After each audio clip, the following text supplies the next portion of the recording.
నరేష్ గారు చెప్పండి సార్. నరేష్ గారు టీజర్ చాలా బాగుంది. థ్యాంక్ యూ అండి. మీ మీ లాంగ్వేజ్లో చెప్పాలంటే ఎందుకోసం చూడాలి, దేనికోసం చూడాలి, కొంచెం వివరంగా చెప్పండి.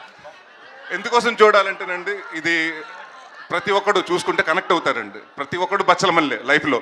ఎందుకంటే ఏదో ఒక మిస్టేక్లు చేసి సరిదిద్దుకోలేని మిస్టేక్ చేసి దాని తర్వాత అది చేస్తుంటే బాగుంటుందని ప్రతి ఒక్కడు చాలా రిపెండ్ అయి ఉంటాడండి. కానీ ఈ క్యారెక్టర్ అలా కాదు. సో మీరు ఏమనుకుంటారంటే, రేపు అంటే జనరల్గా అంటాం కదండి, ఆడు మనిషి కాదు మూర్ఖుడు అంటారు కదండి. అది మారిపోద్ది. ఈ సినిమా చూసిన తర్వాత ఆడు మనిషి కాదు బచ్చలమల్లి అంటారు. అలా మారుతుంటుంది అండి. అదే చెప్తున్నానండి, అసలు ఎమోషన్ అండి. ప్రతి ఒక్కడికే కనెక్ట్ అయ్యి కదా, ప్రతి కుర్రోడికి, లేకపోతే మీకు తెలిసిన వాడి కథలా ఉంటుంది. చూసుకుంటే ఎవరో మా ఊర్లో ఇడు ఉన్నాడు కదా, లేటి కుర్రోడు ఒకటి ఉన్నాడు కదా, ఇలాగ అయిపోయాడు కదా, ఇలా ఉన్నాడు కదా లైఫ్లో అనుకుంటారు. పని పాట లేకుండా తిరిగేసి గోడల మీద కూర్చొని అమ్మాయిలు వెళ్ళి వచ్చి అమ్మాయిలు వాళ్ళతో మీద ఏదో రాయేసేసి వాళ్ళకి వెళ్ళి ఇలాంటి వాళ్ళు ఉంటారు కదా. ప్రతి ఒక్కటి అంటే అవసరం ఉన్నా లేకపోయినా గొడవ పడిపోయే క్యారెక్టర్లు ఉంటారు కదండి. అలాంటి క్యారెక్టర్ ఇతను. సో ఇది కొంచెం అంటే మనం సొసైటీలో చాలా తరచూ చూసి కదా క్యారెక్టర్.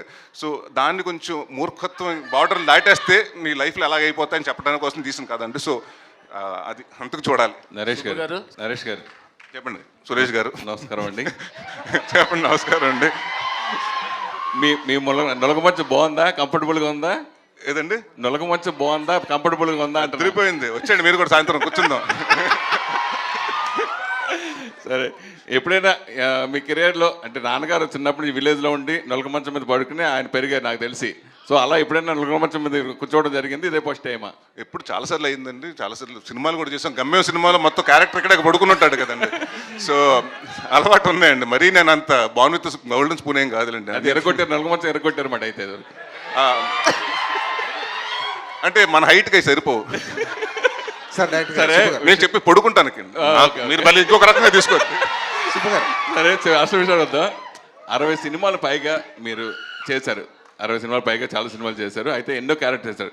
కానీ 3 సంవత్సరాల క్రితం ఏ డేట్న మీకు ఈ కథ చెప్పారో గుర్తు పెట్టుకుని మరి ఆ డేట్ కూడా మెన్షన్ చేస్తూ ఆ రోజు విన్న కథ ఇది, అంత గొప్ప కథ అని వాళ్ళు చెప్పడం అనేది నిజంగా ఆశ్చర్యంగా అనిపిస్తుంది ఇన్ని సినిమాలు చేసిన తర్వాత.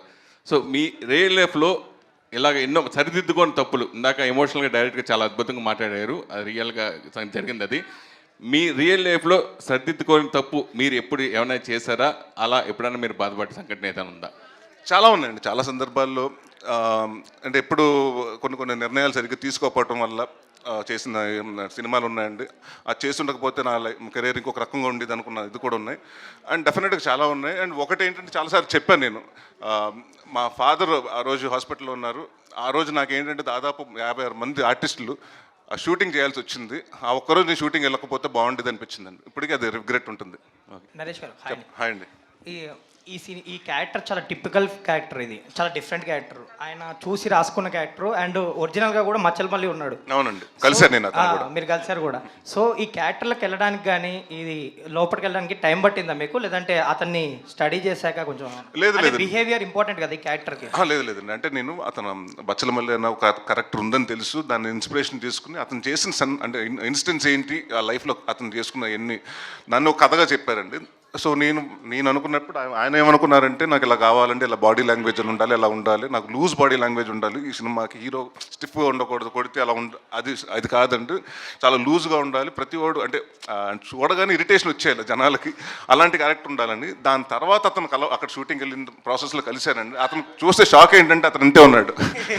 అంటే నేనేదో ఊహించుకున్నాను బచ్చలమల్లి అంటే ఉంటాడు, పెద్ద కండలు వేసుకుని ఉంటాడు అనుకుంటే చాలా సింపుల్గా చిన్న కలజోడు పెట్టుకుని వచ్చి అతను కలిశానండి. సో డెఫినెట్గా వాట్ ఎవర్ డైరెక్ట్ ఇన్పుట్ అనండి అన్ని మొత్తం ఆయన క్లియర్గా A to Z నుంచి నా కోసం నాతో కానివ్వండి, లేకపోతే ప్రసాద్ గారితో కానివ్వండి, హరితేజ గారితో కానివ్వండి, ఆయన క్లారిటీగా అందరికీ కథ చెప్పాడు. ఫస్ట్ వచ్చి కథ చెప్పి ఆ కథలోనే మమ్మల్ని అంటే క్యారెక్టర్స్లా బిహేవ్ చేయించాడు. కానీ ఇది ఎక్కడ హీరోలా ఉండడు. మీరు ఈ సినిమా చూస్తే నేను హీరో కాదండి, క్యారెక్టరే. తను ఎలా ఫీల్ అయ్యాడు అంటే, తను కలిసానన్నారు కదా బచ్చలమల్లి, వచ్చినప్పుడు ఏమన్నాడు? ఆల్రెడీ తీసుకుని అందరితో ఇదే నాకదే తీస్తున్నారు వీళ్ళు, నేనే పర్మిషన్ ఇచ్చాను అన్నాడు. ఓకే రా బాబు, టైటిల్ కూడా పెట్టేశారు. అవునండి. బట్ ఆయన NOC కూడా ఇచ్చారు.